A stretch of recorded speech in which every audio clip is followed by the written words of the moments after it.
Tonight's theme, or the message for tonight, according to Dina's little schedule, is food for the soul, aka junk in, junk out. Can anyone tell me what this means?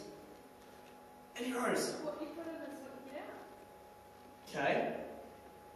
So, what does that mean? So if you do a hamburger, you are a hamburger. Alright, I think I'll help her out there. Okay, now I've written it down, even though I can't read my handwriting, so I'm making it up as I go along. Okay, it's junk in, junk out. Simply means what you allow yourself to see, hear, and people you allow yourself to hang out with will shape what you do and who you are. Okay, now I'm a whitewater kayaker, a lot of you know that. Okay, I love my whitewater. Outside of work, that's pretty much all I dream about and think about, and have just picked up a sponsor to do it. That's why you're single. Exactly. There's no good paddling girlfriends out there. Okay, now there's two kinds of people I paddle with. Okay, the first kind of person is someone who has more of a wholesome life. Okay, they don't just go out and get drunk or do drugs. They're a good person. They might not be a Christian, a lot of them aren't Christians, but they live lives that aren't overly offensive to others.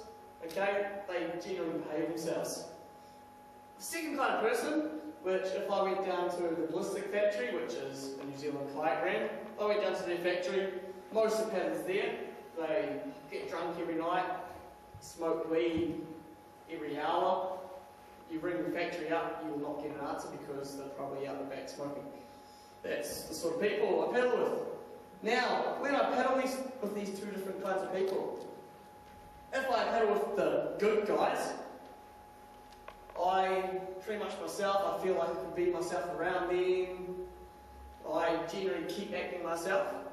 But if I paddle with the guys, say from the ballistic factory, I find myself towards a couple of days afterwards or towards the end, my language gets a bit more colourful. I have tendencies to go do things that I regret later on, and it's generally not a good thing. Now in Proverbs 27 verse 17, there's a verse that says, "As iron sharps iron, a friend sharpens a friend." Can anyone tell me what this means? Any roads you want to go? Yeah. Yeah? The friends you hang out with shape you. Okay. They influence you? Okay. If I had, say for example, if I go hang out with Scott every day of the week, I might get more intelligent. I might. Okay? Generally, they'll influence you, they'll kind of sharpen you up, so to speak. Okay? And that's definitely true for my paddling buddies. If I hang out with my Christian buddies, like one of my best mates, if I hang out with him all the time, I generally get sharper. My skills as a kayaker gets better, but also my personality and my walk with God also gets sharper as well.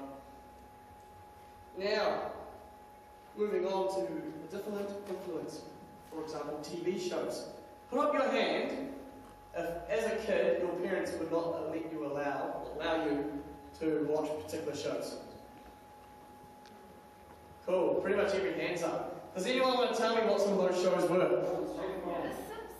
The Simpsons. Teenage Mutant Ninja Turtles. This is Halloween version. No, this is general. Okay. Now, there was two shows when I was in primary school. There was two shows I wasn't allowed to watch. Claire might remember one of them. Okay.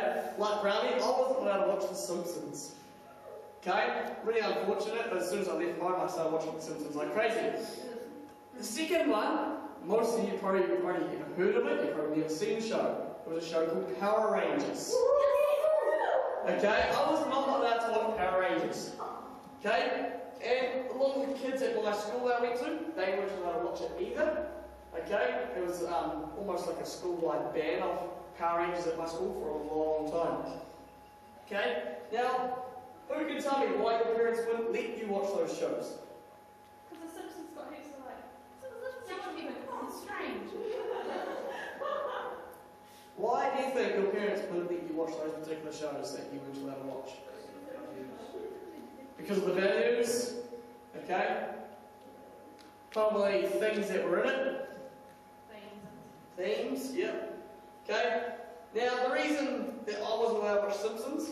The few times that we did, when my sister and I would watch Simpsons, okay, we almost became like Bart and Lisa. Okay, I became a complete little brat. I used to do the stuff that Bart used to do, and my sister used to try to be condescending and try to make me feel stupid all the time. And we used to go to war. Pretty much, we'd always be at each other's throat when we watched Simpsons. That is why my parents wouldn't let me watch Simpsons. Okay, the reason that a lot of kids at my school and I wasn't allowed to watch Power Rangers is that every day after watching Power Rangers, we would pretty much fight in the playground. Okay? Everyone wanted to be the black one, or the red one, or the yellow one. No one ever wanted to be the pink one for some reason, I don't know why. Okay? I always wanted to be the pink one, he had the coolest as transport. But because of this, we actually used to literally get into fights. Like full-on brawls. And I was one of the smaller kids, which meant everyone tried to pick on me for it, but generally got them beaten up. Okay? But we weren't allowed to watch those shows because of that reason. Now, quite recently, I've actually influenced, started doing this again. I'm not allowing myself to watch particular shows. One of these shows is 2.5 Men.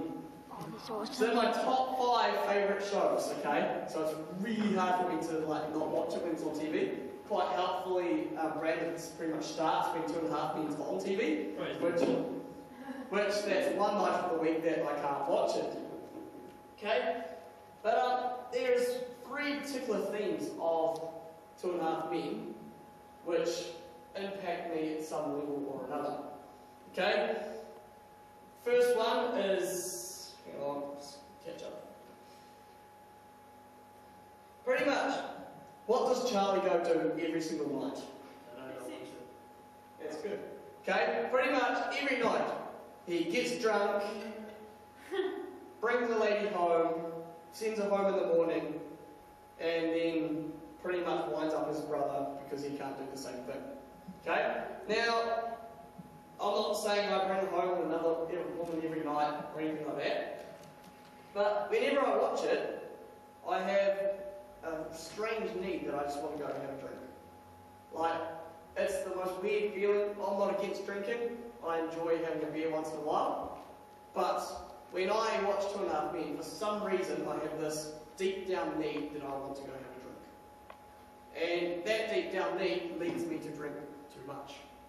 So for that reason, and pretty much that reason alone, is why I actually stopping watching the show. Now, pretty much after that, if I drink too much one night, I actually get quite upset at myself. The next day, I end up taking it out on others. Okay? My kind of need to kind of make myself feel better is to drag people down. And some people at my work can testify to this. I've probably done it to Scott once or twice as well, where you just rip someone down just to make yourself feel better. And Jesus was constantly talking in the Gospels about loving your enemy, loving everyone, and do unto others as you have them do to you. I don't want to be ripped down myself, so therefore I should not be ripping others down. Does that make sense? Come on, good word. So, the question for you is there anything in your life that is making you make decisions that you probably shouldn't be making? Is there anything, whether it's on TV, or movies that you watch, music that you listen to, or friends that you hang out with, is there things that are influencing you